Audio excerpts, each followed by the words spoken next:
എല്ലാവർക്കും നമസ്കാരം. പുതിയ വീഡിയോയിലേക്ക് സ്വാഗതം. ഇന്നത്തെ ക്ലാസ് പ്രമേയങ്ങളും വേദികളും ഇതുമായി ബന്ധപ്പെട്ടുള്ള ഒരു ക്ലാസ്സാണ്. 2026-25 വർഷങ്ങളിലെ പ്രമേയങ്ങൾ, വേദികൾ എന്നിവയുമായി ബന്ധപ്പെട്ട് ഇനി വരുന്ന PSC പരീക്ഷയ്ക്ക് ചോദിക്കാൻ സാധ്യതയുള്ള പ്രധാനപ്പെട്ട കാര്യങ്ങൾ ഏതൊക്കെയെന്ന് നോക്കാം. ഇതൊരു റിവിഷൻ ക്ലാസ് ആണ്. മുൻപ് ചെയ്ത വീഡിയോസ് എല്ലാം കൂട്ടിച്ചേർത്തുകൊണ്ടുള്ള ഒരു വീഡിയോ ആണ് ഇന്നത്തെ ക്ലാസ്. ഇത് നിങ്ങൾ മുമ്പ് കണ്ടിട്ടുണ്ടെങ്കിൽ ഇതൊരു റിവിഷൻ ക്ലാസ് ആയിട്ട് എടുക്കണം. ഇപ്പോൾ നിങ്ങളൊരു പുതിയ ആളാണെന്നുണ്ടെങ്കിൽ, ഈ വീഡിയോ കാണുന്ന പുതിയ ഒരാളാണ് നിങ്ങളെങ്കിൽ ഇതൊരു പുതിയ വീഡിയോ ആയിട്ട് കണ്ട് നോട്ട് എഴുതിയെടുത്ത് പഠിക്കണം. അപ്പോൾ നമുക്ക് ക്ലാസ്സിലേക്ക് കടക്കാം. ആദ്യം G20 ഉച്ചകോടിയെ പറ്റി നോക്കാം. G20 ഉച്ചകോടി. ഇവിടെ G20 എന്നുള്ളതിൽ G കൊണ്ട് ഉദ്ദേശിക്കുന്നത് ഗ്രൂപ്പാണ്. ഗ്രൂപ്പ് ഓഫ് 20 ഇതാണ് G20. ഗ്രൂപ്പ് ഓഫ് 20 അതാണ് G20. 2025 G20 ഉച്ചകോടിയുടെ വേദി ജോഹന്നാസ്ബർഗ്.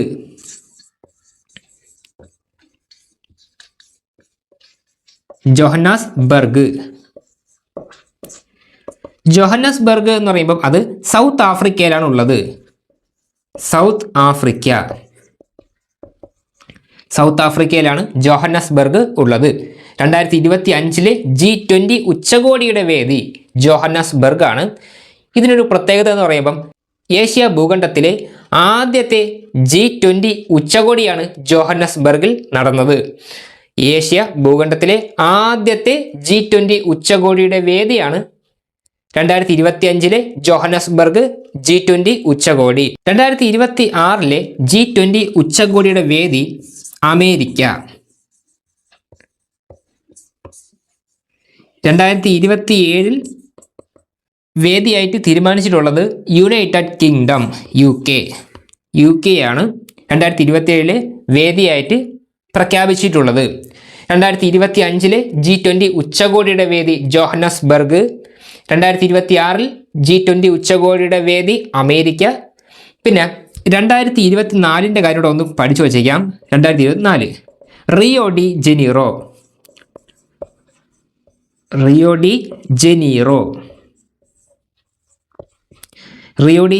ആണ് 2024 G20 ഉച്ചകോടിയുടെ വേദി. ഇവിടെ G20യുമായി ബന്ധപ്പെട്ട് ഒന്ന് രണ്ട് കാര്യങ്ങൾ പറഞ്ഞുതരാം. G20യുടെ ആകെ അംഗസംഖ്യ എന്ന് പറയുമ്പം 21 ആണ്.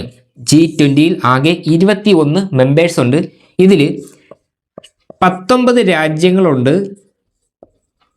19 രാജ്യങ്ങൾ. പിന്നെ യൂറോപ്യൻ യൂണിയൻ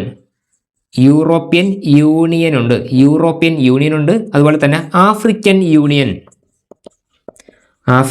യൂണിയൻ എന്നിവ ചേരുന്നതാണ് G20 എന്നുള്ളത് കൂടി ഉദ്ദേശിക്കുന്നത്. അന്താരാഷ്ട്ര സാമ്പത്തിക സഹകരണത്തിനുള്ള ഏറ്റവും വലിയ കൂട്ടായ്മയാണ് G20.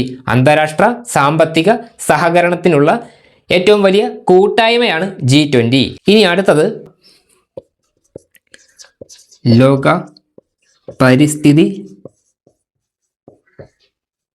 ദിനത്തിൻ്റെ വേദി.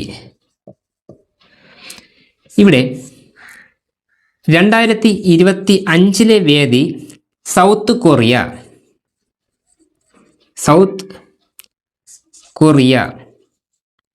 2026 വേദി അസർബൈജാൻ.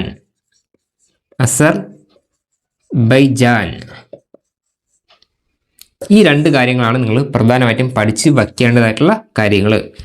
2025 ലോക പരിസ്ഥിതി ദിനത്തിൻ്റെ വേദി സൗത്ത് കൊറിയ. 2026 ലോക പരിസ്ഥിതി ദിനത്തിൻ്റെ വേദി അസർബൈജാൻ. പിന്നെ ഇതുമായി ബന്ധപ്പെട്ട് കുറച്ച് അഡീഷണൽ കാര്യങ്ങൾ പറഞ്ഞുതരാം. ഇപ്പോഴത്തെ കേന്ദ്ര പരിസ്ഥിതി വകുപ്പ് മന്ത്രിയാണ് Bhupender Yadav.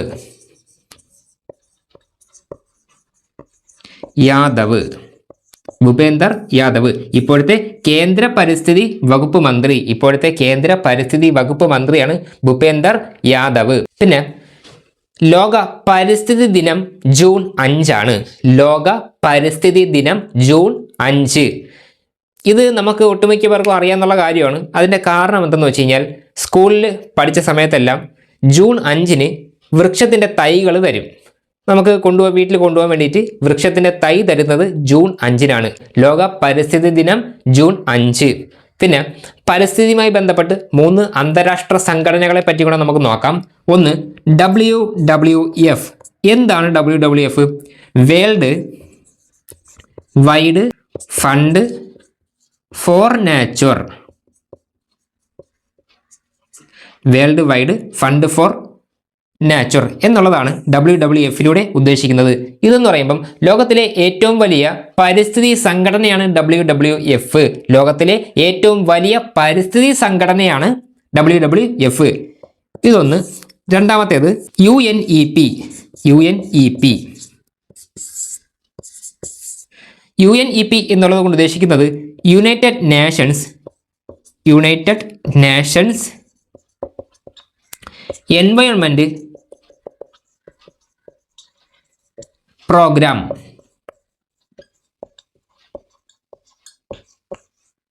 United Nations Environment Programme എന്നുള്ളതാണ് UNEP-യുടെ പ്രത്യേകത.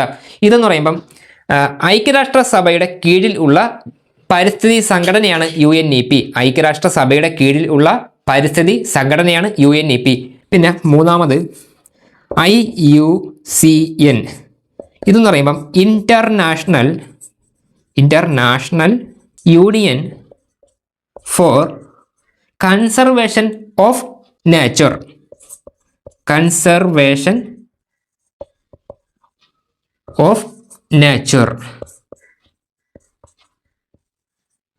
International Union for Conservation of Nature എന്നുള്ളതാണ് IUCN-ലൂടെ ഉദ്ദേശിക്കുന്നത്. പിന്നെ IUCN എന്ന് ഞാൻ പറഞ്ഞു. IUCN-ന്റെ പ്രത്യേകത എന്ന് പറയുമ്പം വംശനാശ ഭീഷണി നേരിടുന്ന ജീവികളുടെ ലിസ്റ്റ് ഉൾപ്പെടുന്നതാണ് red Data book. Red Data Book തയ്യാറാക്കുന്നത് IUCN ആണ്.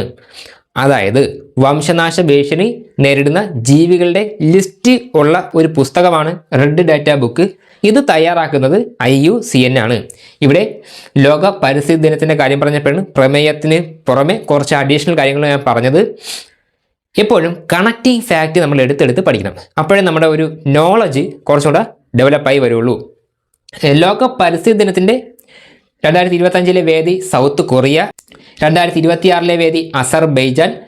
പിന്നെ ഇപ്പോഴത്തെ കേന്ദ്ര പരിസ്ഥിതി വകുപ്പ് മന്ത്രിയാണ് ഭൂപേന്ദർ യാദവ്. ജൂൺ 5 ലോക പരിസ്ഥിതി ദിനം. പരിസ്ഥിതിയുമായി ബന്ധപ്പെട്ട 3 പ്രധാനപ്പെട്ട സംഘടനകളാണ് WWF, UNEP, IUCN. World Wide Fund for Nature അതാണ് WWF. ലോകത്തിലെ ഏറ്റവും വലിയ പരിസ്ഥിതി സംഘടനയാണ് WWF. UNEP എന്ന് പറയുമ്പം യുണൈറ്റഡ് നേഷൻസ് എൻവയോൺമെന്റ് പ്രോഗ്രാം. ഇതിലൂടെ ഉദ്ദേശിക്കുന്നത് ഐക്യരാഷ്ട്രസഭയുടെ കീഴിൽ ഉള്ള പരിസ്ഥിതി സംഘടനയാണ് UNEP. IUCN International Union for Conservation of Nature എന്നുള്ളതാണ് IUCN-ലൂടെ ഉദ്ദേശിക്കുന്നത്. റെഡ് ഡേറ്റ ബുക്ക് തയ്യാറാക്കുന്നത് IUCN ആണ്. ഇനി G7 ഉച്ചകോടിയുമായി ബന്ധപ്പെട്ട കാര്യങ്ങൾ നോക്കാം. G7 ഉച്ചകോടി.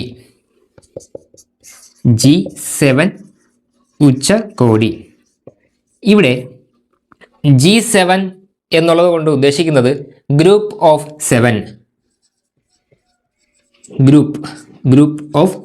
7 എന്നുള്ളതാണ് G7-ലൂടെ ഉദ്ദേശിക്കുന്നത്. നേരത്തെ ഞാൻ G20-യുടെ കാര്യം പറഞ്ഞു.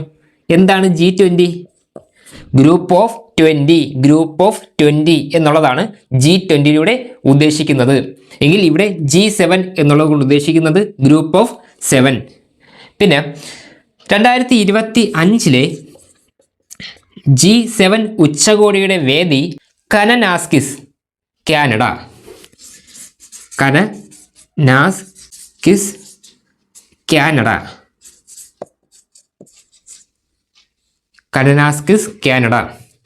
2026-ലെ വേദി ഫ്രാൻസിലെ എവിയാനിലെ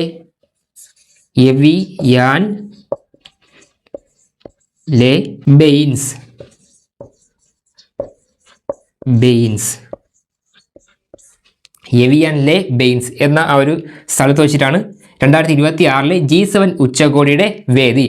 2025 കാനഡയിലെ കനനാസ്കിസ് എന്ന ആ ഒരു സ്ഥലത്ത് വെച്ചിട്ടാണ് ഇതിൻ്റെ വേദി.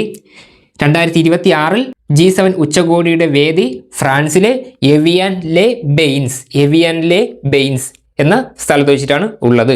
ലോകത്തിലെ ഏറ്റവും വലിയ വികസിത സമ്പദ് വ്യവസ്ഥകൾ ഉള്ള 7 രാജ്യങ്ങളുടെ കൂട്ടായ്മയാണ് G7. ലോകത്തിലെ ഏറ്റവും വലിയ വികസിത സമ്പദ് വ്യവസ്ഥ ഉള്ള 7 രാജ്യങ്ങളുടെ കൂട്ടായ്മയാണ് 7 രാജ്യങ്ങളുടെ കൂട്ടായ്മയാണ് G7 ഉദ്ദേശിക്കുന്നത്. അടുത്തത് ആസിയാൻ ഉച്ചകോടിയെ പറ്റി നോക്കാം. ആസിയാൻ ഉച്ചകോടി. ആസിയാൻ എന്നുള്ളത് കൊണ്ട് ഉദ്ദേശിക്കുന്നത് association of south east Asian Nations എന്നുള്ളതാണ് ആസിയാൻ എന്നതിലൂടെ ഉദ്ദേശിക്കുന്നത്. Association of south east Asian Nations എന്നുള്ളതാണ് ആസിയാൻ എന്നുള്ളതിൽ ഉദ്ദേശിക്കുന്നത്. നമ്മുടെ ഇന്ത്യ രാജ്യം ആസിയാനിൽ അംഗം അല്ല എന്നുള്ള കാര്യം സ്പെഷ്യലായിട്ട് പഠിച്ചു വെച്ചോളണം. നമ്മുടെ ഇന്ത്യ രാജ്യം ആസിയാനിൽ അംഗമല്ല.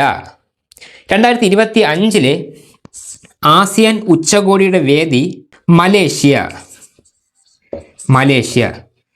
മലേഷ്യയിലെ ക്വാലലംപൂരിൽ വെച്ചിട്ടാണ് ആസിയാൻ ഉച്ചകോടി നടന്നത്. 2025 ആസിയാൻ ഉച്ചകോടിയുടെ വേദി മലേഷ്യ എങ്കിൽ 2026 ആസിയാൻ ഉച്ചകോടിയുടെ വേദി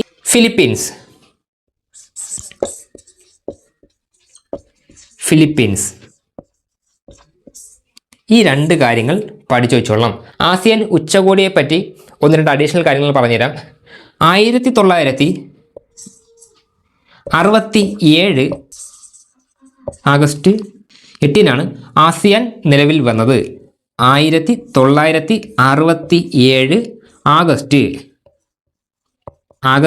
8 ആസിയാൻ നിലവിൽ വന്നത്. ഇന്തോനേഷ്യയുടെ തലസ്ഥാനമായ ജക്കാർത്തയാണ് ആസിയാനിൻ്റെ ആസ്ഥാനം. ഇന്തോനേഷ്യയുടെ തലസ്ഥാനമായിട്ടുള്ള ജക്കാർത്തയിലാണ് ആസിയാന്റെ ആസ്ഥാനം. തെക്ക് കിഴക്കൻ ഏഷ്യൻ രാജ്യങ്ങളുടെ കൂട്ടായ്മയാണ് ആസിയാൻ എന്നുള്ളതിലൂടെ ഉദ്ദേശിക്കുന്നത്. ആസിയാനിൽ ആകെ 11 അംഗരാജ്യങ്ങളുണ്ട്. 11 മെമ്പേഴ്സാണ് ആസിയാനിൽ ഉള്ളത്. 11 അംഗരാജ്യങ്ങളാണ് ആസിയാനിൽ ഉള്ളത്. സാമൂഹിക, സാമ്പത്തിക, സാംസ്കാരിക വികസനം ലക്ഷ്യമിടുന്ന സംഘടനയാണ് ആസിയാനിൽ 11 അംഗരാജ്യങ്ങളാണ് ഉള്ളത്.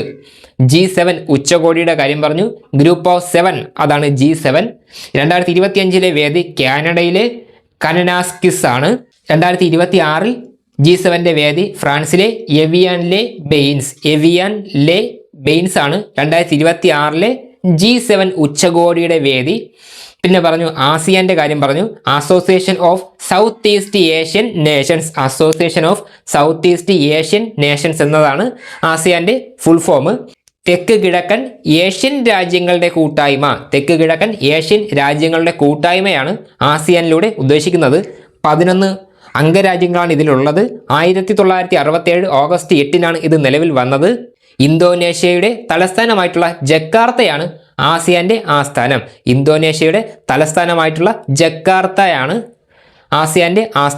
2025 ആസിയാൻ ഉച്ചകോടിയുടെ വേദി മലേഷ്യയിലെ ക്വാലാലംപൂർ.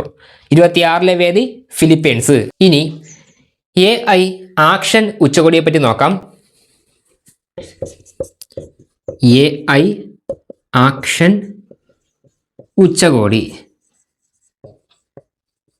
ഇവിടെ 2025 AI ആക്ഷൻ ഉച്ചകോടിയുടെ വേദി ഫ്രാൻസിലായിരുന്നു 2025 AI ആക്ഷൻ ഉച്ചകോടി നടന്നത്. 2026 AI ആക്ഷൻ ഉച്ചകോടിയുടെ വേദി ഇന്ത്യ. നമ്മുടെ ഇന്ത്യയാണ് 26 വേദി. ഇത്രയും കാര്യങ്ങളാണ് നോക്കേണ്ടത്. പിന്നെ ഇതുമായി ബന്ധപ്പെട്ട് നോക്കുമ്പം AI AI എല്ലായിടത്തും AI ആണ് ഉള്ളത്. എന്താണ് AI? AIയുടെ ഫുൾ ഫോം എങ്ങനെയാണ്? AI എന്നുള്ളത് കൊണ്ട് ഉദ്ദേശിക്കുന്നത് ആർട്ടിഫിഷ്യൽ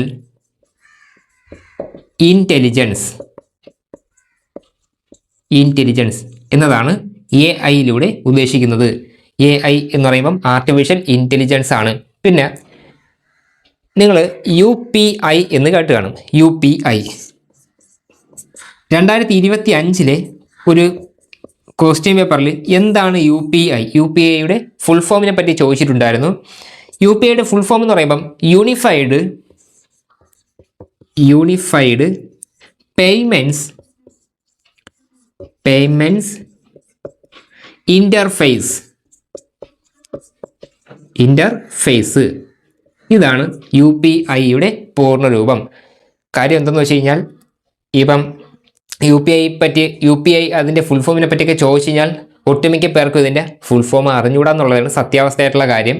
അതുകൊണ്ട് ഇത് ക്ലിയർ ആയിട്ട് പഠിച്ചു വെച്ചോളണം. 2025 ഒരു പ്രീവിയസ് ഇയർ ക്വസ്റ്റ്യൻ ആയിട്ട് ഉണ്ടായിരുന്നു UPI എന്താണെന്നുള്ളതിനെ പറ്റി. യൂണിഫൈഡ് പേയ്മെൻറ്റ്സ് ഇൻ്റർഫേസ് എന്നതാണ് UPIയിലൂടെ ഉദ്ദേശിക്കുന്നത്. പിന്നെ Paytm എന്ന് നിങ്ങൾ കേട്ടാണ്. Paytm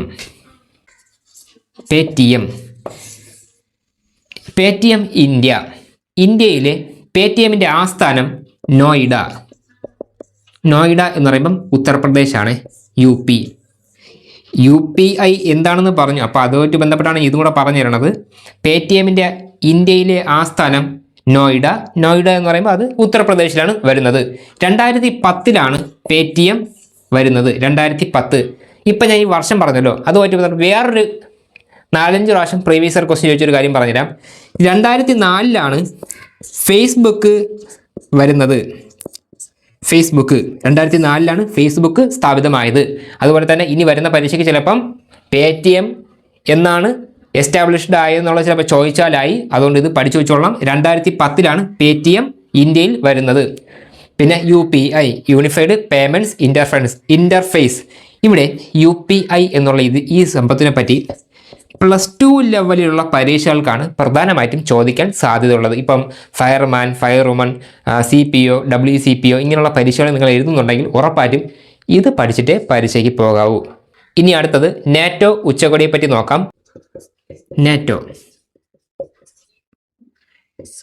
NATO ഉച്ചകോടിയെ പറ്റി നോക്കുമ്പം എന്താണ് NATO? നോർത്ത്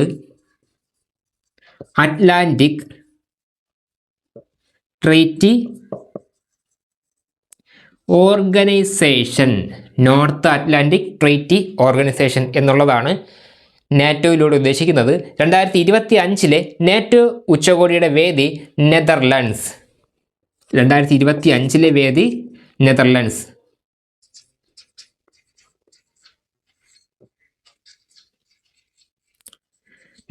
ആണ് 2025 വേദി.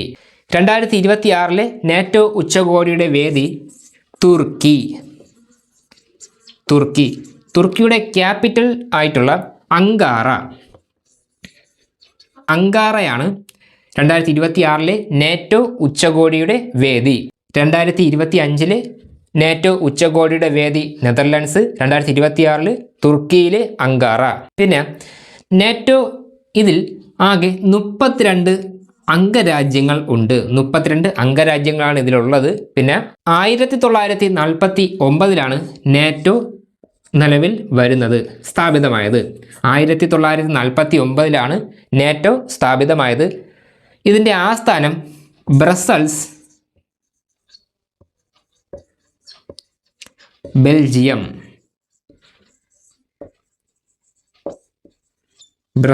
ബെൽജിയമാണ് ഇതിൻ്റെ ആസ്ഥാനം.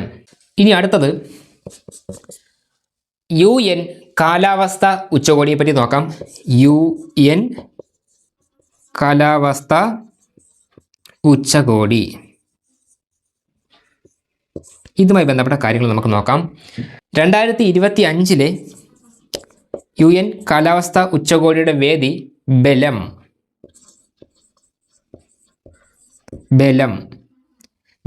ഓക്കെ, ഇത് സ്ഥിതി ചെയ്യുന്നത് ബ്രസീലിലാണ്. ബെലം സ്ഥിതി ചെയ്യുന്നത്? 2025 UN കാലാവസ്ഥാ ഉച്ചകോടിയുടെ വേദി ബെലം ബ്രസീലാണ്. എങ്കിൽ 2026 UN കാലാവസ്ഥാ ഉച്ചകോടിയുടെ വേദി അന്റാലിയ തുർക്കി. അന്റാലിയ എവിടെയാണ്? തുർക്കി. മുകളിൽ അങ്കാറ തുർക്കിയുണ്ട്. അതെന്തിൻ്റെയാണ്? നാറ്റോയുടെ വേദിയാണ്. എങ്കിൽ ഇവിടെ കാലാവസ്ഥാ ഉച്ചകോടിയുടെ വേദി തുർക്കിയിലെ അന്റാലിയ. ഈ രണ്ട് കാര്യങ്ങൾ ഒന്ന് നോക്കി വെച്ചോളാം. UN കാലാവസ്ഥാ ഉച്ചകോടി 2025 വേദി ബെലം ബ്രസീലാണ്. 2026 വേദി അന്റാലിയ തുർക്കി. പിന്നെ കാലാവസ്ഥ ആയിട്ട് ബന്ധപ്പെട്ട് ഒരു കാര്യം പറഞ്ഞുതരാം.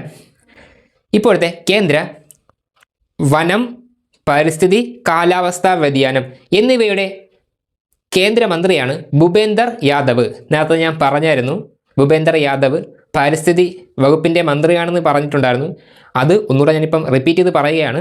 ഇപ്പോഴത്തെ കേന്ദ്ര വനം, പരിസ്ഥിതി, കാലാവസ്ഥാ വ്യതിയാനം, വനം, പരിസ്ഥിതി, കാലാവസ്ഥാ വ്യതിയാനം എന്നിവയുടെ മന്ത്രിയാണ് ഭൂപേന്ദർ യാദവ്. പിന്നെ കാലാവസ്ഥ ഇതുമായി ബന്ധപ്പെട്ട് ഒരു അഡീഷണൽ കോഡ് ഞാൻ പറഞ്ഞുതരാം. മാർച്ച് 21 വനദിനം. മാർച്ച് 22 ജലദിനം. മാർച്ച് 23 കാലാവസ്ഥാ ദിനം. എങ്കിൽ മാർച്ച് 24 ക്ഷയരോഗ നിവാരണ ദിനം. ക്ഷയരോഗ നിവാരണ ദിനം. ഇവിടെ 4 കാര്യങ്ങളുണ്ട്. മാർച്ച് 21 വനദിനം, മാർച്ച് 22 ജലദിനം, മാർച്ച് 23 കാലാവസ്ഥാ ദിനം, മാർച്ച് 24 ക്ഷയരോഗ നിവാരണ ദിനം. ഇത് നമുക്ക് എളുപ്പത്തിൽ കോഡ് പഠിച്ചു വയ്ക്കാൻ വേണ്ടി പറ്റും. വനജല കാലക്ഷയം. വനജല കാലക്ഷയം. ഇതാണ് ഇതിൻ്റെ കോഡ്. 21, 22, 23, 24 എന്നീ 4 ദിവസങ്ങളുമായി ബന്ധപ്പെട്ട കോഡാണ് വനജല കാലക്ഷയം. വനജല കാലക്ഷയം. മാർച്ച് 21 വനദിനം, മാർച്ച് 22 ജലദിനം, മാർച്ച് 23 കാലാവസ്ഥാ ദിനം, മാർച്ച് 24 ക്ഷയരോഗ നിവാരണ ദിനം. പിന്നെ ഒരു കാര്യം പറയാൻ വിട്ടുപോയി.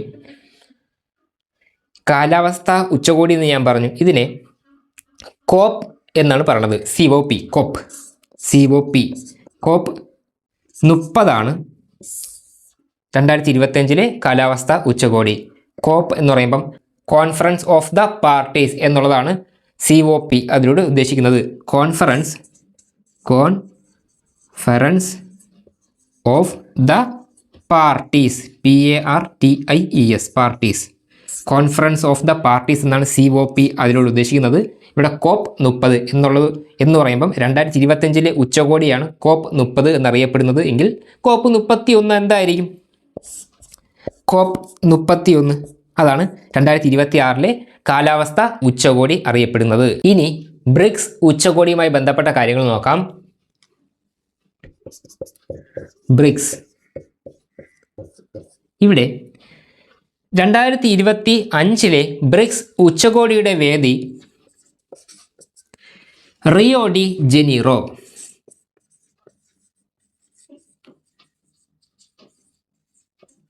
റിയോ ഡി ജനീറോ ഉള്ളത് ബ്രസീലാണ്. നേരത്തെ ഞാൻ പറഞ്ഞ കാര്യം കൂടിയാണ്. ബ്രസീലിലാണ് റിയോ ഡി ജനീറോ ഉള്ളത്. 2026 വേദി ഇന്ത്യയിലാണ് 2026 ബ്രിക്സ് ഉച്ചകോടി വേദി.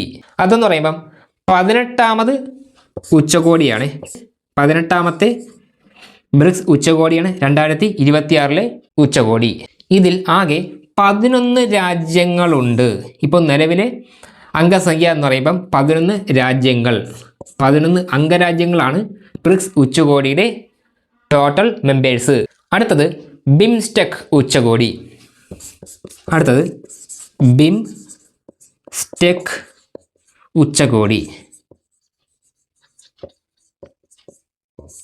ബിംസ്റ്റെക് എന്നുള്ളത് കൊണ്ട് ഉദ്ദേശിക്കുന്നത് ബേ ഓഫ് ബംഗാൾ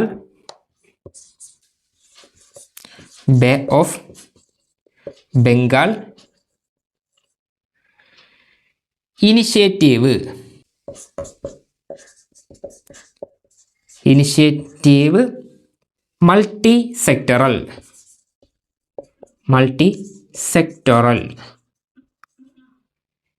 ടി എന്ന് പറയുമ്പം ടെക്നിക്കൽ ആൻഡ് എക്കണോമിക് കോഓപ്പറേഷൻ ഇതാണ് ബിംസ്റ്റെക് ഉച്ചകോടിയിലൂടെ ഉദ്ദേശിക്കുന്നത്. ഇതിൻ്റെ ഫുൾ ഫോം എന്ന് പറയുമ്പോൾ bay of Bengal initiative multi sectoral technical and economic cooperation. Bay of Bengal initiative multi sectoral technical and economic corporation ഇതാണ് ബിംസ്റ്റെക്കിലൂടെ ഉദ്ദേശിക്കുന്നത്. പിന്നെ ഈ ഒരു സംഭവം ചോദിക്കാൻ സാധ്യത വളരെ കുറവാണ് എന്ന് പറയുമ്പോൾ ഇതിൻ്റെ ഫുൾ ഫോം ഉണ്ടല്ലോ, ബേ ഓഫ് ബംഗാൾ എന്ന് പറയുന്ന ഈ സംഭവം ചോദിക്കാൻ സാധ്യത കുറവാണ്. പിന്നെ ഞാൻ ജസ്റ്റ് പറഞ്ഞതേ ഉള്ളൂ. ഒരു പക്ഷേ ഇനി ഈ സംഭവം ചോദിക്കുന്നുണ്ടെങ്കിൽ അത് ഡിഗ്രി ലെവൽ മെയിൻസ് പരീക്ഷകൾക്കാണ് ചോദിക്കാൻ സാധ്യത ഉള്ളത്. 2025 ബിംസ്റ്റെക് ഉച്ചകോടിയുടെ വേദി തായ്ലാൻഡ്. 2025 ബിംസ്റ്റെക് ഉച്ചകോടിയുടെ വേദി തായ്ലാൻഡ്. ഇവിടെ ബ്രിക്സിൻ്റെ കാര്യം പറഞ്ഞു. 2025 റിയോ ഡി ജനീറോയാണ് ഇതിൻ്റെ വേദി. 2026 18ാമത് ബ്രിക്സ് ഉച്ചകോടിയുടെ വേദി ഇന്ത്യയാണ്. 11 അംഗരാജ്യങ്ങളുണ്ട്. പിന്നെ ബിംസ്റ്റെക് പറഞ്ഞു, bay of Bengal initiative multi sectoral technical and economic cooperation അതാണ് ബിംസ്റ്റെക് ഉച്ചകോടിയിലൂടെ ഉദ്ദേശിക്കുന്നത്. 2025 വേദിയായിരുന്നത് തായ്ലൻഡ് ആണ്. ഇനി അടുത്തത് അന്താരാഷ്ട്ര ഗ്ലേസിയർ സംരക്ഷണ ഉച്ചകോടി. അന്താരാഷ്ട്ര ഗ്ലേസിയർ അഥവാ ഹിമാനി സംരക്ഷണ ഉച്ചകോടി. ഇതിൻ്റെ 2025 വേദി എന്ന് പറയുമ്പം തജിക്കിസ്ഥാൻ.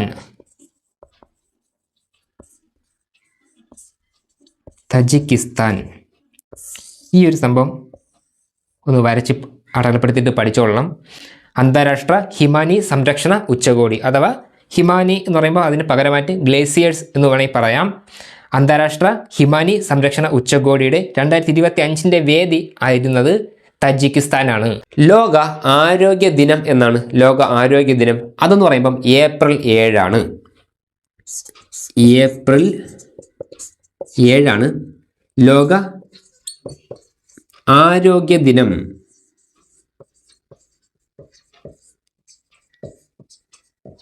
ലോക ആരോഗ്യ ദിനം ഏപ്രിൽ 7 ആണ്.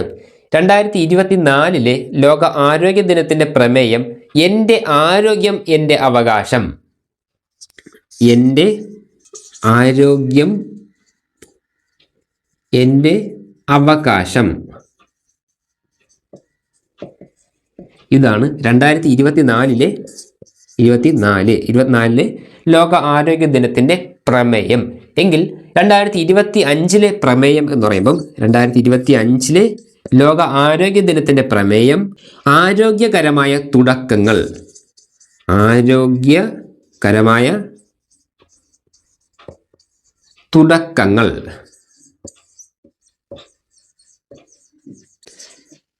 പ്രതീക്ഷയുള്ള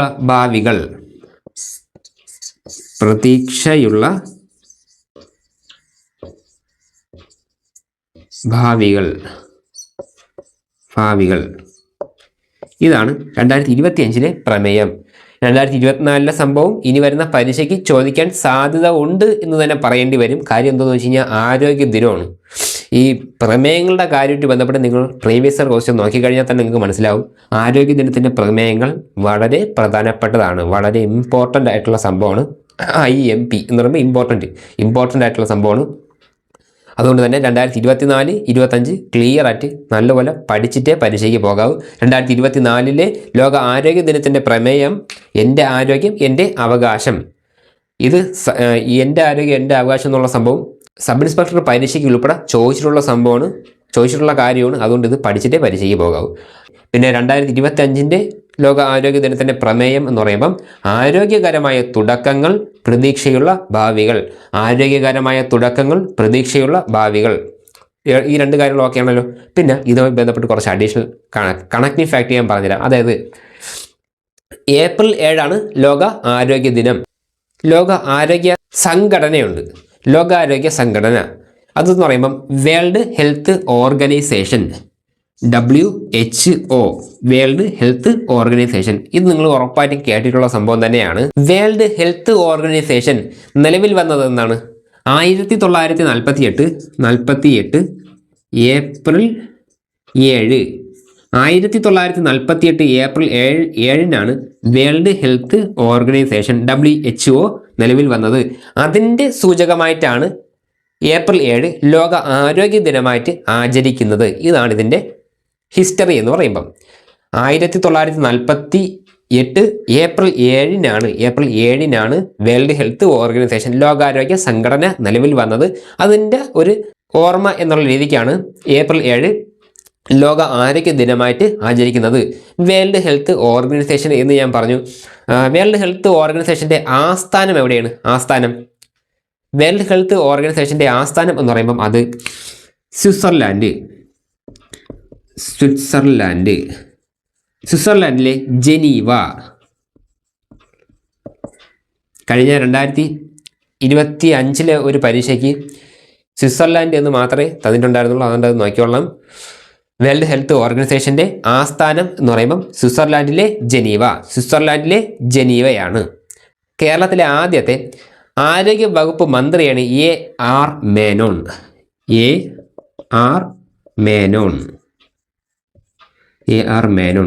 എങ്കിൽ കേരളത്തിൻ്റെത് AR മേനോൻ എങ്കിൽ ഇന്ത്യയുടെ ആദ്യത്തെ ആരോഗ്യ വകുപ്പ് മന്ത്രി ആരാണ്? അതെന്ന് പറയുമ്പം രാജ്കുമാരി അമൃത് കൗർ.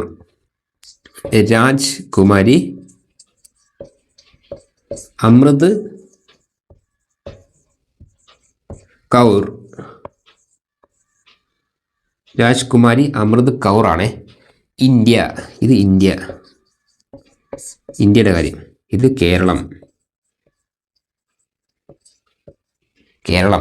കേരളത്തിലെ ആദ്യത്തെ ആരോഗ്യ വകുപ്പ് മന്ത്രിയാണ് AR മേനോൻ.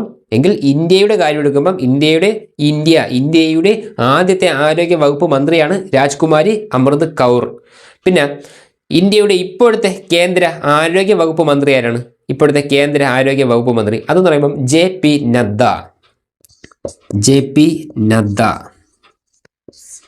നദ്ദയാണ്. ഇത്രയും കാര്യങ്ങൾ ഇതുമായി ബന്ധപ്പെട്ട് കണക്റ്റിംഗ് ഫാക്റ്റ് ആയിട്ട് പഠിച്ചോളണം. വേൾഡ് ഹെൽത്ത് ഓർഗനൈസേഷൻ ആസ്ഥാനം സ്വിറ്റ്സർലാൻഡിലെ ജനീവ. പിന്നെ 48 ഏപ്രിൽ 7 നിലവിൽ വന്നത്. AR മേനോൻ, കേരളത്തിലെ ആദ്യത്തെ ആരോഗ്യ വകുപ്പ് മന്ത്രിയാണ് AR മേനോൻ. പിന്നെ പറഞ്ഞു രാജ്കുമാരി അമൃത് കൗർ പറഞ്ഞു. അതെന്ന് പറയുമ്പോൾ എന്താണ്? ഇന്ത്യയിലെ ആദ്യത്തെ കേന്ദ്ര ആരോഗ്യ വകുപ്പ് മന്ത്രിയാണ് രാജ്കുമാരി അമൃത് കൗർ. പിന്നെ ഇപ്പോഴത്തെ മന്ത്രിയാണെങ്കിൽ ഇന്ത്യയുടെ കാര്യം എടുക്കുമ്പോൾ JP നദ്ദ. ഇപ്പോഴത്തെ കേന്ദ്ര ആരോഗ്യ വകുപ്പ് മന്ത്രിയാണ് JP നദ്ദ. ഇനി അടുത്തത് ലോക തണ്ണീർത്തട ദിനവുമായി ബന്ധപ്പെട്ട കാര്യം നോക്കാം. ലോക തണ്ണീർത്തട ദിനം എന്ന് പറയുമ്പം അത് ഫെബ്രുവരി 2 ലോക തണ്ണീർത്തട ദിനം. ഓക്കെ. അപ്പോൾ നമ്മൾ പറഞ്ഞു വന്ന കാര്യം 2025 ലോക തണ്ണീർത്തട ദിനത്തിൻ്റെ പ്രമേയം നമ്മുടെ പൊതുവായ ഭാവിക്കായി തണ്ണീർത്തടങ്ങളെ സംരക്ഷിക്കാം. എന്നുള്ളതാണ് 2025 പ്രമേയം. 2025 പ്രമേയം എന്ന് പറയുമ്പം നമ്മുടെ പൊതുവായ ഭാവിക്കായി തണ്ണീർത്തടങ്ങളെ സംരക്ഷിക്കാം. ഇത് പഠിച്ചു വെച്ചോളണം. 2026 പ്രമേയം തണ്ണീർത്തടങ്ങളും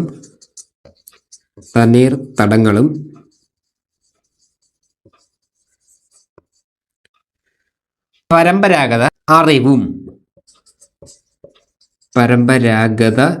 അറിവും.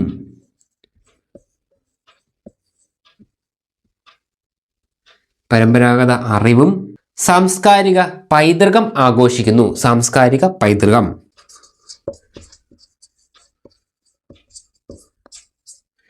പൈതൃകം ആഘോഷിക്കുന്നു.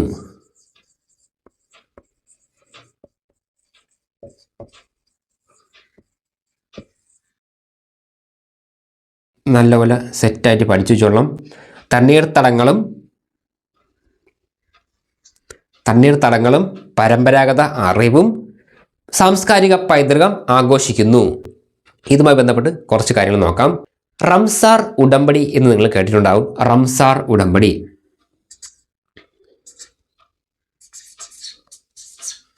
റംസാർ ഉടമ്പടി. ഇവിടെ ഇതുമായി ബന്ധപ്പെട്ട് 1-2 കാര്യങ്ങൾ കൂടി പഠിച്ചു വെച്ചിരിക്കണം. റംസാർ ഉടമ്പടി. റംസാർ ഉടമ്പടി എന്ന് പറയുമ്പോൾ തണ്ണീർത്തടങ്ങളുടെ സംരക്ഷണത്തിനും അവയുടെ സുസ്ഥിരമായ ഉപയോഗത്തിനും വേണ്ടിയിട്ടുള്ള ഉടമ്പടിയാണ് റംസാർ ഉടമ്പടി. അതൊന്നുകൂടെ പറഞ്ഞുതരാം. അതായത് തണ്ണീർത്തടങ്ങളുടെ സംരക്ഷണത്തിനും അവയുടെ സുസ്ഥിരമായ ഉപയോഗത്തിനും വേണ്ടിയിട്ടുള്ള ഉടമ്പടിയാണ് റംസാർ ഉടമ്പടി. റംസാർ ഉടമ്പടി ഒപ്പുവെച്ചത് 1971 ഫെബ്രുവരി 2 1971 ഫെബ്രുവരി 2 റംസാർ ഉടമ്പടി ഒപ്പുവെച്ചത്. ഇവിടെ ഫെബ്രുവരി 2 എന്ന് നിങ്ങൾ ശ്രദ്ധിച്ചല്ലോ.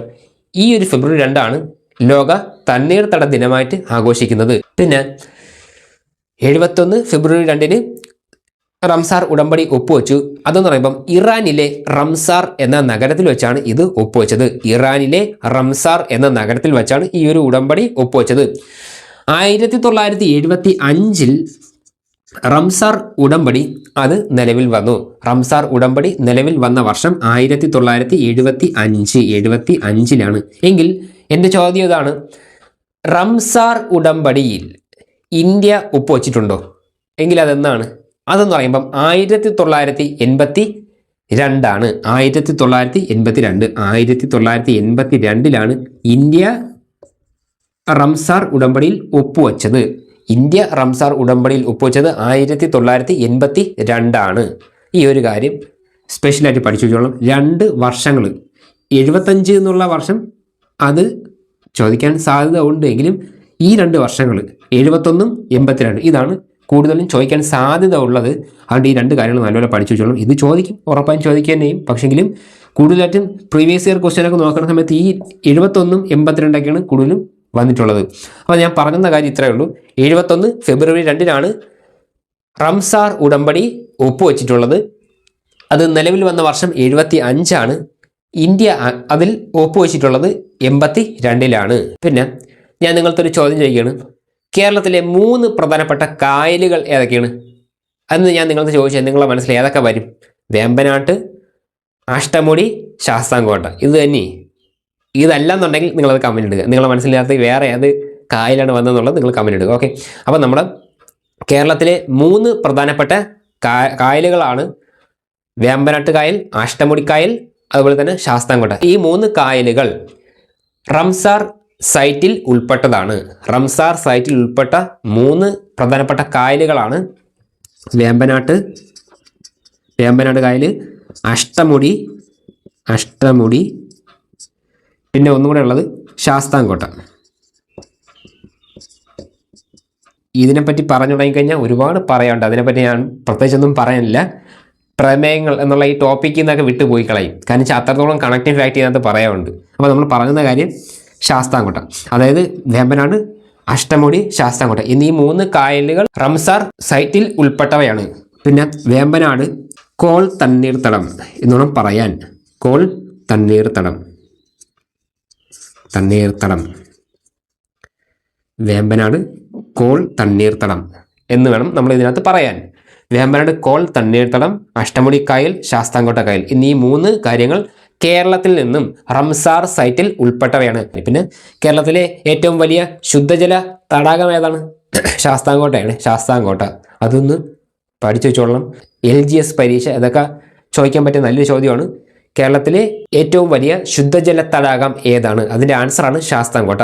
പിന്നെ ഇത്രയും കാര്യങ്ങൾ നമ്മൾ നോക്കി വെച്ചിരിക്കണം. 75-ലാണ് റംസാർ ഉടമ്പടി നിലവിൽ വന്നത്. 82-ൽ ഇന്ത്യ അംഗമായി. ഒപ്പുവെച്ചതാണ് 71 ഫെബ്രുവരി 2. ഈ ഫെബ്രുവരി 2 ലോക തണ്ണീർത്തട ദിനമായിട്ട് ആചരിക്കുന്നത്. പിന്നെ പറഞ്ഞ് കേരളത്തിൽ നിന്നും റംസാർ സൈറ്റിൽ ഉൾപ്പെട്ട 3 കാര്യങ്ങളാണ്. 1 വേമ്പനാട്ട് കോൾ തണ്ണീർത്തടം, 2 അഷ്ടമുടിക്കായൽ, 3 ശാസ്താംകോട്ട കായൽ. ഇനി അടുത്തത് ലോക പരിസ്ഥിതി ദിനവുമായിട്ട് ബന്ധപ്പെട്ട കാര്യങ്ങൾ നോക്കാം. ലോക പരിസ്ഥിതി ദിനം. ലോക പരിസ്ഥിതി ദിനം എന്ന് പറയുമ്പം അത് ജൂൺ 5 ജൂൺ 5 ലോക പരിസ്ഥിതി ദിനം. 2025 ലോക പരിസ്ഥിതി ദിനത്തിൻ്റെ പ്രമേയം beat plastic pollution. Beat plastic pollution.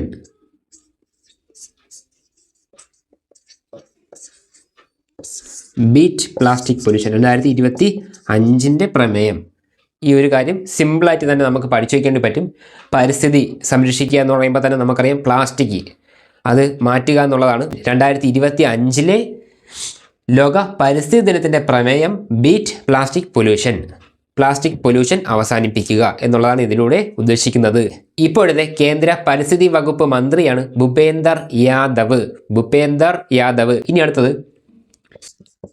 ലോക കാലാവസ്ഥാ ദിനം. ലോക കാലാവസ്ഥാ ദിനം എന്ന് പറയുമ്പോൾ അത് മാർച്ച് 23 മാർച്ച് 23 ലോക കാലാവസ്ഥാ ദിനം. മാർച്ച് 23 ലോക കാലാവസ്ഥാ ദിനം.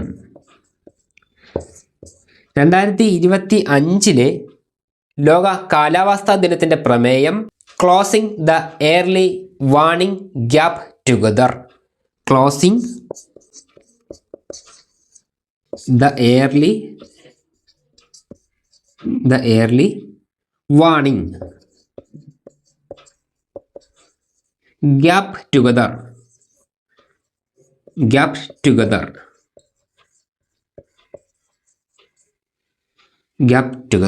Closing the early warning gap together. ഇതാണ് 2025 പ്രമേയം. 2025 ഇതൊന്ന് പഠിച്ചു വെച്ചോളേ. Closing the early warning gap together. പിന്നെ ഇതുമായി ബന്ധപ്പെട്ട് ഇതുമായി ബന്ധപ്പെട്ട് ഒരു അഡീഷണൽ ഫാക്റ്റ് പറഞ്ഞുതരാം. നിങ്ങൾ IPCC എന്ന് കേട്ടിട്ടുണ്ടോ? IPCC. ഇവിടെ എന്താണ് IPCC? എന്താണ് IPCC? ഇതെന്ന് പറയുമ്പം intergovernmental panel on climate change എന്നതാണ് IPCCയുടെ പൂർണ്ണരൂപം. ഇന്റർ ഗവൺമെന്റൽ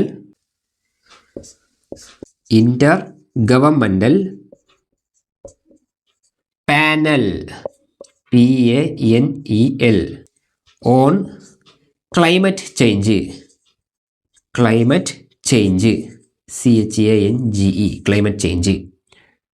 ഇതാണ് IPCC എന്നുള്ളത് കൊണ്ട് ഉദ്ദേശിക്കുന്നത്. IPCC intergovernmental panel on climate change. ഇതാണ് IPCC എന്നുള്ളത് കൊണ്ട് ഉദ്ദേശിക്കുന്നത്. ഇത് എന്ന് പറയുമ്പം 1988 നിലവിൽ വന്നത്. 1988 ഇതിൻ്റെ രൂപീകരണം. ഇത് കാലാവസ്ഥയുമായി ബന്ധപ്പെട്ട സംഘടനയാണ്. ഒരു സംഘടനയാണ്, അന്താരാഷ്ട്ര സംഘടനയാണ് Inter governmental panel on climate change. ഇതെന്ന് പറയുമ്പം ലോക മീറ്റിയറോളജിക്കൽ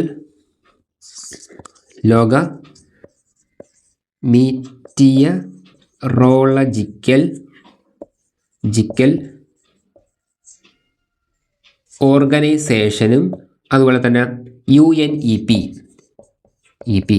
ഈ 2 അന്താരാഷ്ട്ര സംഘടനകൾ ചേർന്ന് രൂപീകരിച്ച ഇതാണ് IPCC.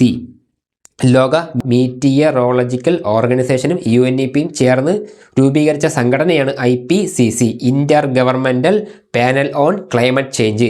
ഇത് നിലവിൽ വന്ന വർഷം 1988. കാലാവസ്ഥയുമായി ബന്ധപ്പെട്ട ഒരു സംഘടനയാണ് IPCC. പിന്നെ ഇതിൽ നമുക്ക് PSC പഠിക്കുമ്പം ഇതിൽ ഒരു പ്രധാനപ്പെട്ട കാര്യമുണ്ട്. അതായത് നമ്മുടെ ഇന്ത്യ രാജ്യം IPCCയിൽ അംഗമാണോ അംഗമല്ലേ? ഇതാണ് എൻ്റെ ചോദ്യം. നിങ്ങൾ എന്ത് ആൻസർ എഴുതും? ഇങ്ങനൊരു ക്വസ്റ്റ്യൻ നിങ്ങൾ ഇപ്പം +2 ലെവലോ ഡിഗ്രി ലെവലിൽ പരീക്ഷയ്ക്ക് പോകുന്ന സമയത്ത് ഇങ്ങനത്തെ ഒരു ചോദ്യം വരികയാണ്. IPCCയിൽ ഇന്ത്യ അംഗമാണോ അംഗമല്ലേ എന്നൊരു ചോദ്യം വന്നാൽ നിങ്ങൾ എന്ത് ആൻസർ എഴുതും? അപ്പോൾ അതിൻ്റെ ആൻസർ എന്ന് പറയുമ്പം ഇന്ത്യ അംഗമാണ്. ഇതൊന്ന് പഠിച്ചു വെച്ചോളാം. ഇന്ത്യ അംഗമാണ്. IPCCയിൽ ഇന്ത്യ അംഗമാണ്. ഇതൊന്ന് ക്ലിയർ ആയിട്ട് നല്ലപോലെ പഠിച്ചു വെച്ചോളാം. IPCC ഇതുമായി ബന്ധപ്പെട്ട ഒരു കണക്റ്റിംഗ് ഫാക്റ്റാണിത്. 2023 കാലാവസ്ഥാ ദിനം, അതിൻ്റെ പ്രമേയം closing the early warning gap together ആണ്. അത് 2025 പ്രമേയം. പിന്നെ പറഞ്ഞു കാലാവസ്ഥയുമായി ബന്ധപ്പെട്ട ഒരു സംഘടനയാണ് IPCC. അതിൻ്റെ full form Inter governmental panel on climate change ആണ്. അങ്ങനെയാണ് ഇതിൻ്റെ ഫുൾ ഫോം പറയുന്നത്. പിന്നെ ഇത് രൂപീകരിച്ചത് 1988 ആണ്. 1988 ഇത് നിലവിൽ വന്ന് രൂപീകരിച്ച സമയം. പിന്നെ ഇതെന്ന് പറയുമ്പം ലോക മീറ്റിയറോളജിക്കൽ ഓർഗനൈസേഷനും UNEPയും ഈ രണ്ട് സംഘടനകൾ ചേർന്ന് രൂപീകരിച്ചതാണ് IPCC. പിന്നെ പറഞ്ഞ ഏറ്റവും പ്രധാനപ്പെട്ട കാര്യം, ഇന്ത്യ IPCCയിൽ അംഗമാണ്. ഇതൊന്നും കൂടി ഇത് നല്ലപോലെ പഠിച്ചു വെച്ചോളാം, മറന്നു വരുത്. ഇനി അടുത്തത് യോഗ ദിനത്തിനെ പറ്റി നോക്കാം. അന്താരാഷ്ട്ര യോഗാ ദിനം ജൂൺ 21 ജൂൺ 21 യോഗാ ദിനം. അന്താരാഷ്ട്ര യോഗാ ദിനം ജൂൺ 21 അന്താരാഷ്ട്ര യോഗാ ദിനം. 2025 പ്രമേയം yoga for one earth one health. Yoga for one earth one health. ഇത് വളരെ നല്ല എളുപ്പത്തിൽ നമുക്ക് പഠിച്ചു വയ്ക്കാൻ പറ്റും. On earth one health. 2025 ലോക യോഗാ ദിനത്തിൻ്റെ പ്രമേയം yoga for one earth one health. ഏത് വർഷം മുതലാണ് യോഗാ ദിനം ആചരിച്ച് തുടങ്ങിയത് എന്ന് നിങ്ങൾക്ക് അറിയാമോ? അതെന്ന് പറയുമ്പം 2015 ആണ്. 2015 മുതലാണ് ജൂൺ 21 യോഗാ ദിനമായി ആചരിക്കാൻ തുടങ്ങിയത്. ഈ ഒരു കാര്യം റയർ ക്വസ്റ്റ്യൻ ആണ്, പഠിച്ചു വെച്ചോളണം. 2015 മുതലാണ് യോഗാ ദിനം ആചരിക്കാൻ തുടങ്ങിയത്. പിന്നെ ലോകത്തിൻ്റെ യോഗാ തലസ്ഥാനം എവിടെയാണ് ഉള്ളത്? ലോകത്തിൻ്റെ യോഗാ തലസ്ഥാനം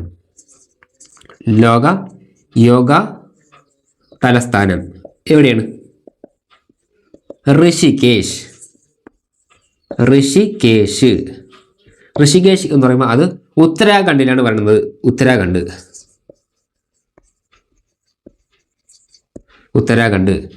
ഇത് പഠിച്ചു വെച്ചോളണം.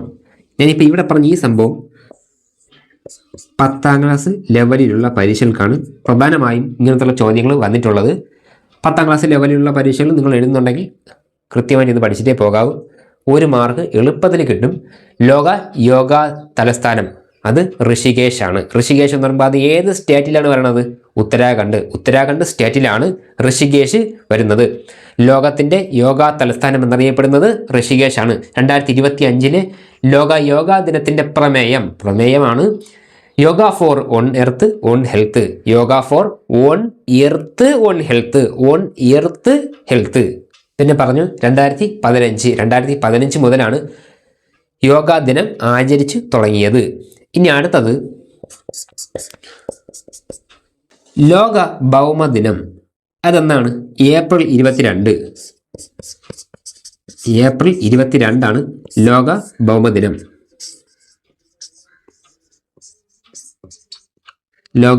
ലോക ഭൗമദിനമാണ് ഏപ്രിൽ 22.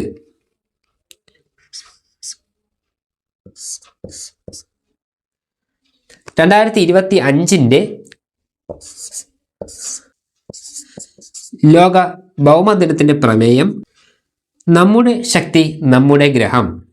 നമ്മുടെ ശക്തി നമ്മുടെ ഗ്രഹം.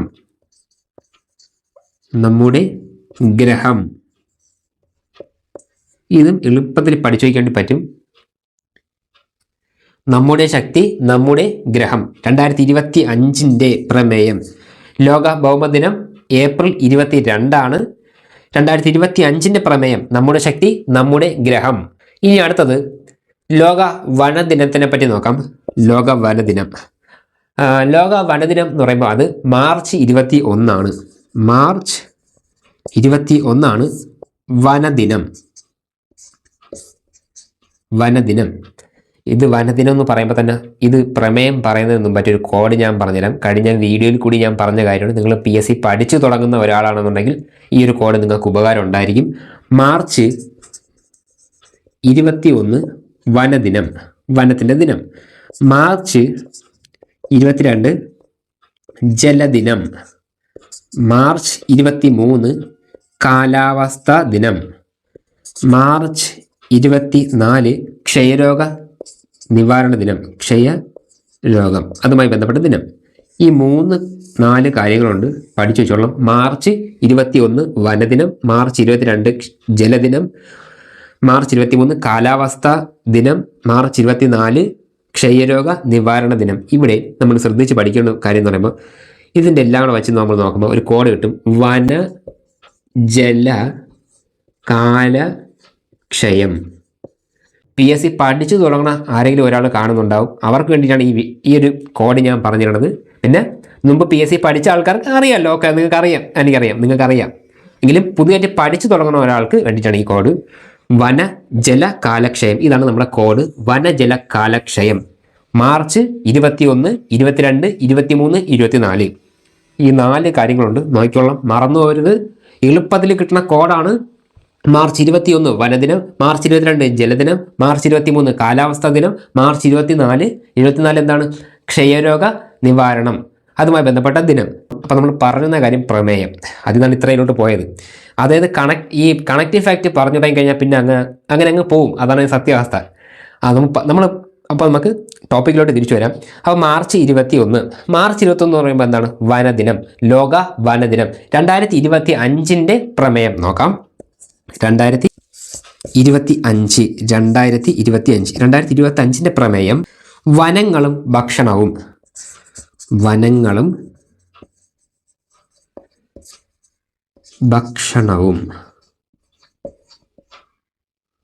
വനങ്ങളും ഭക്ഷണവും. വനങ്ങളും ഭക്ഷണവും എന്നുള്ളതാണ് 2025 പ്രമേയം. ഇതും നമുക്ക് എളുപ്പത്തിൽ പഠിച്ചിരിക്കാൻ വേണ്ടി പറ്റും. വനങ്ങളും ഭക്ഷണവും. സെറ്റാണല്ലോ, ക്ലിയർ ആണല്ലോ? വനങ്ങളും ഭക്ഷണവും. ഇതൊന്ന് പഠിച്ചു വെച്ചോളാം. പിന്നെ ഇപ്പോഴത്തെ കേന്ദ്ര വനം വകുപ്പ് മന്ത്രി ആരാണ്? നേരത്തെ ഞാൻ പറഞ്ഞ കാര്യമാണ്. വനം വകുപ്പ് മന്ത്രി ഇപ്പോഴത്തെ കേന്ദ്ര വനം വകുപ്പ് മന്ത്രിയാണ് ഭൂപേന്ദർ യാദവ്. കഴിഞ്ഞ വീഡിയോയിൽ ഉൾപ്പെടെ പറഞ്ഞ കാര്യമാണ്.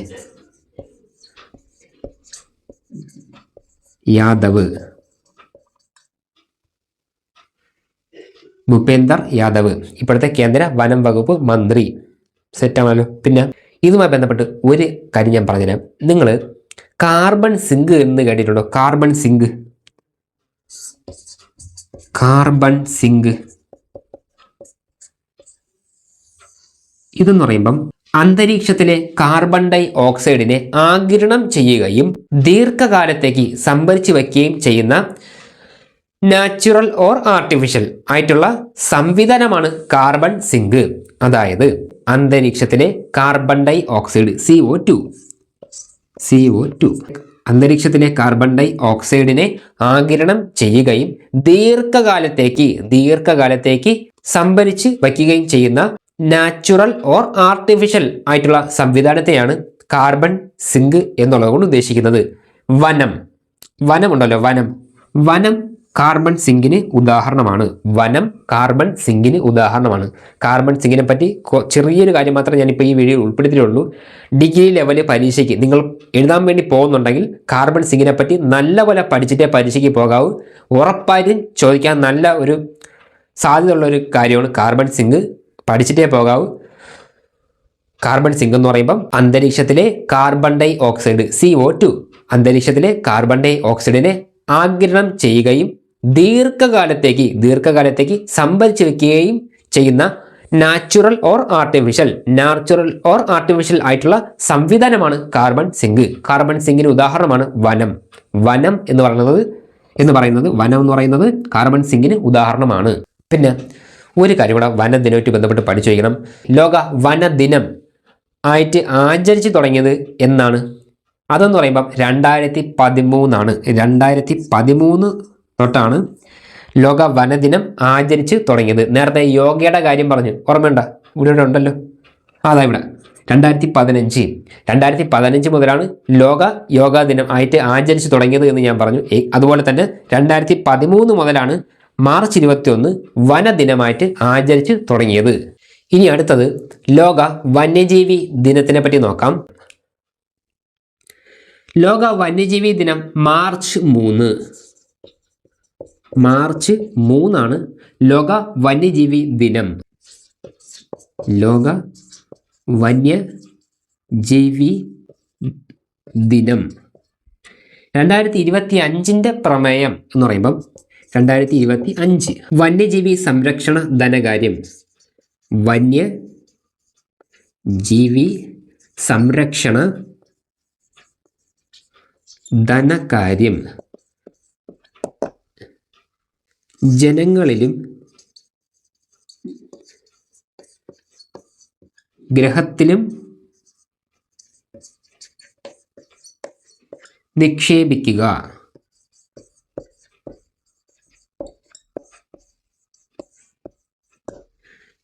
ജനങ്ങളിലും ഗ്രഹത്തിലും നിക്ഷേപിക്കുക.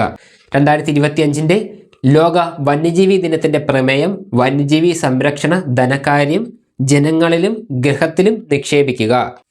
പിന്നെ ഇന്ത്യയിലെ വന്യജീവികളെ സംരക്ഷിക്കുന്ന അതുമായിട്ട് ബന്ധപ്പെട്ടാണ് വന്യജീവി സംരക്ഷണ നിയമം ഉള്ളത്. വന്യജീവി സംരക്ഷണ നിയമം ഉള്ളത്.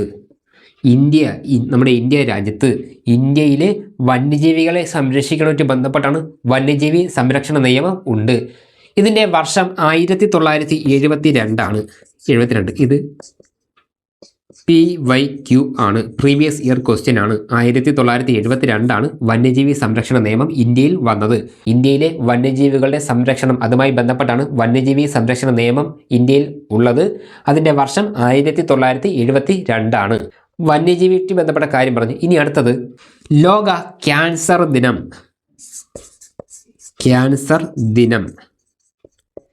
ലോക ക്യാൻസർ ദിനം ഫെബ്രുവരി 4 ലോക ക്യാൻസർ ദിനം. ഈ വീഡിയോയുടെ തുടക്കത്തിൽ ഫെബ്രുവരി 2 പ്രത്യേകത ഞാൻ പറഞ്ഞു. എന്താണ് ഫെബ്രുവരി 2? ലോക തണ്ണീർത്തട ദിനം. ലോക തണ്ണീർത്തട ദിനമാണ് ഫെബ്രുവരി 2. എങ്കിൽ ഫെബ്രുവരി 4 ലോക ക്യാൻസർ ദിനം. 2025 പ്രമേയം അതുല്യമായ ഐക്യം.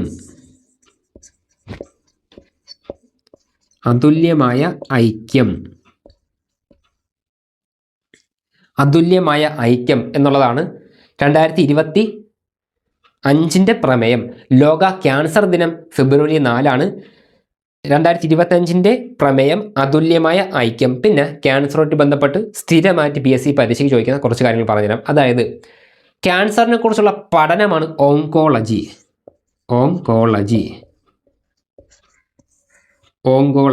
GY ONCOLOGY oncology. ക്യാൻസറിനെ കുറിച്ചുള്ള പഠനമാണ് ഓങ്കോളജി. എങ്കിൽ ക്യാൻസറുമായി ബന്ധപ്പെട്ട പരിശോധനയാണ് ബയോപ്സി. ക്യാൻസറിൻ്റെ പരിശോധനയാണ്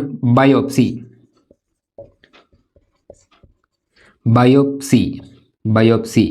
കോശങ്ങളുടെ നിയന്ത്രണമില്ലാത്ത വിഭജനമാണ് ക്യാൻസർ. കോശങ്ങളുടെ നിയന്ത്രണമില്ലാത്ത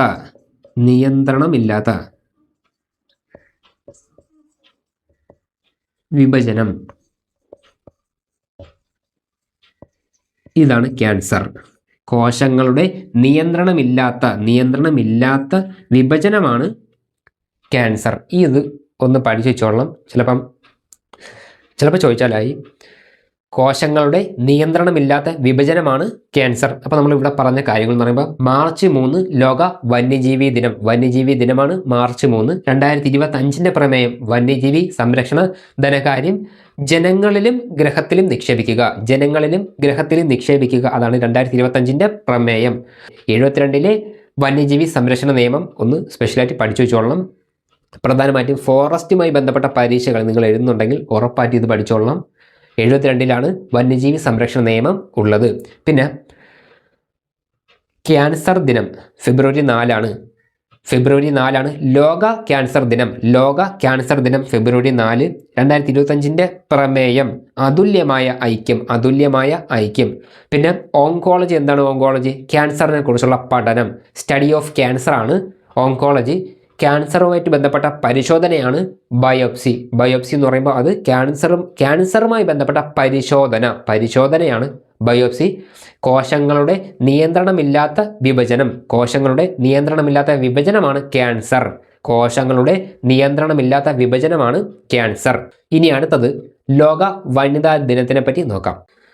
മാർച്ച് 8 വനിതാ ദിനം.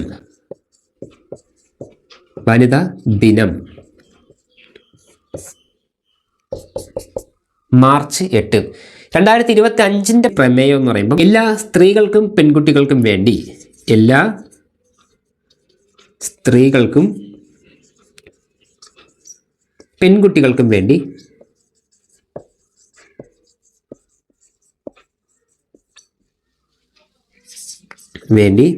അവകാശങ്ങൾ, സമത്വം, ശാക്തീകരണം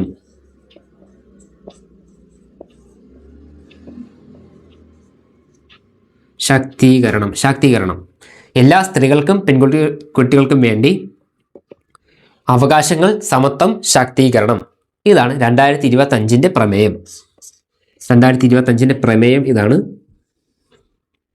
പിന്നെ ഇതുമായി ബന്ധപ്പെട്ട് കുറച്ച് അഡീഷണൽ കാര്യങ്ങൾ പറഞ്ഞുതരാം. നമ്മുടെ കേരളത്തിൽ ഇലക്ഷൻ അതുമായി ബന്ധപ്പെട്ട് ഉള്ള സാഹചര്യമൊക്കെയാണ്. അതുകൊണ്ട് തന്നെ രാഷ്ട്രീയ പാർട്ടികളുടെ കുറച്ച് വനിതാ വിഭാഗങ്ങൾ നമുക്ക് പഠിച്ചു വച്ചേക്കാം. ഒന്ന് CPIM. വനിതാ വിഭാഗം എന്ന് പറയുമ്പം അഖിലേന്ത്യ ജനാധിപത്യ മഹിളാ അസോസിയേഷൻ. ഇടത് ആശയങ്ങൾ അതുമായി ബന്ധപ്പെട്ടുള്ള ഒരു വനിതാ വിഭാഗമാണ് അഖിലേന്ത്യാ ജനാധിപത്യ മഹിളാ അസോസിയേഷൻ. ഇത് CPIMന്റെ ആശയങ്ങൾ അതുമായി ബന്ധപ്പെട്ടുള്ള ഒരു സംഘടനയാണ് അഖിലേന്ത്യാ ജനാധിപത്യ മഹിളാ അസോസിയേഷൻ. ഇത് വനിതാ സംഘടനയാണ്. അടുത്തത് കോൺഗ്രസിന്റെ ആശയങ്ങൾ ഉള്ള ഒരു വനിതാ വിഭാഗം മഹിളാ കോൺഗ്രസ്. ഇതൊക്കെ TV ന്യൂസിലൊക്കെ ഒരുപാട് ചർച്ചയൊക്കെ ഉള്ള സംഭവങ്ങളൊക്കെയാണ്. അടുത്തത് BJP മഹിളാ മോർച്ച. അടുത്തത് IUMLന്റെ വനിതാ വിഭാഗം എന്ന് പറയുമ്പം വനിതാ ലീഗ്.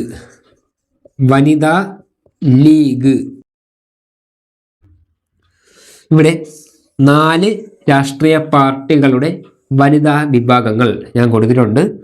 CPIMൻ്റെത് അഖിലേന്ത്യാ ജനാധിപത്യ മഹിളാ അസോസിയേഷൻ. ഈ സംഘടന CPIMൻ്റെ ആശയങ്ങൾ അതുമായി ബന്ധപ്പെട്ടുള്ള ഒരു വനിതാ സംഘടനയാണ്. കോൺഗ്രസിൻ്റെത് മഹിളാ കോൺഗ്രസ്. BJP മഹിളാ മോർച്ച. IUML വനിതാ ലീഗ്. ഈ 4 കാര്യങ്ങൾ ഒന്ന് സ്പെഷ്യലായിട്ട് നോക്കി വെച്ചോളണം. കാര്യം എന്താണെന്ന് വെച്ച് കഴിഞ്ഞാൽ കേരളത്തിൻ്റെ ഇലക്ഷൻ സാഹചര്യം അതാണ് നമ്മൾ ഇതിവിടെ പറയാനുള്ള ഉദ്ദേശം. ഇതിവിടെ പറയാനുള്ള കാരണം അതുകൊണ്ടാണ്. അല്ലെങ്കിൽ ഞാനിവിടെ പറയുകയായിരുന്നു വനിതയുമായി ബന്ധപ്പെട്ടുള്ള കമ്മീഷനെ പറ്റി പഠിച്ചു വച്ചിരിക്കണം. നമ്മുടെ കേരളത്തിൻ്റെ ഇപ്പോഴത്തെ വനിതാ കമ്മീഷൻ അധ്യക്ഷ P Sathidevi. P Sathidevi. P Sathidevi. എങ്കിൽ കേരളത്തിൻ്റെ ആദ്യത്തെ വനിതാ കമ്മീഷന്റെ അധ്യക്ഷ ആരാണ്? അതെന്ന് പറയുമ്പം സുഗതകുമാരി. സുഗതകുമാരി കേരളത്തിൻ്റെ വനിതാ കമ്മീഷന്റെ ആദ്യത്തെ അധ്യക്ഷ. ഫസ്റ്റ് അധ്യക്ഷ. ഇപ്പോൾ ഇപ്പോഴത്തെ അധ്യക്ഷയാണ് പി സതീദേവി. പിന്നെ ഈ രണ്ട് കാര്യം പറയുമ്പം ഒരു കാര്യം കൂടെ പറഞ്ഞിട്ട് നമുക്ക് ഈ ടോപ്പിക് മാറ്റാം. കേന്ദ്ര വനിതാ കമ്മീഷന്റെ ആദ്യത്തെ അധ്യക്ഷ ജയന്തി പട്നായിക്. ജയന്തി പട്നായിക് ഫസ്റ്റ് ആള്. എങ്കിൽ ദേശീയ വനിതാ കമ്മീഷന്റെ ഇപ്പോഴത്തെ അധ്യക്ഷ വിജയ കിഷോർ രഹത്കർ. വിജയ കിഷോർ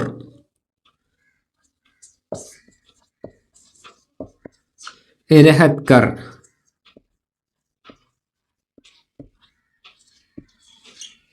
വിജയ കിഷോർ രഹത്കർ. ഇപ്പോഴത്തത് 4 വ്യക്തികളുടെ പേര് ഞാൻ പറഞ്ഞു. പി സതീദേവി ഇപ്പോഴത്തെ കേരളത്തിൻ്റെ വനിതാ കമ്മീഷൻ അധ്യക്ഷ. കേരളത്തിൻ്റെ ആദ്യത്തെ വനിതാ കമ്മീഷൻ അധ്യക്ഷ സുഗതകുമാരി. കേന്ദ്രത്തിൻ്റെ കാര്യം എടുക്കുമ്പം ആദ്യത്തെ അധ്യക്ഷ ജയന്തി പട്നായിക്. ഇപ്പോഴത്തെ കേന്ദ്ര വനിതാ കമ്മീഷന്റെ അധ്യക്ഷയാണ് വിജയ കിഷോർ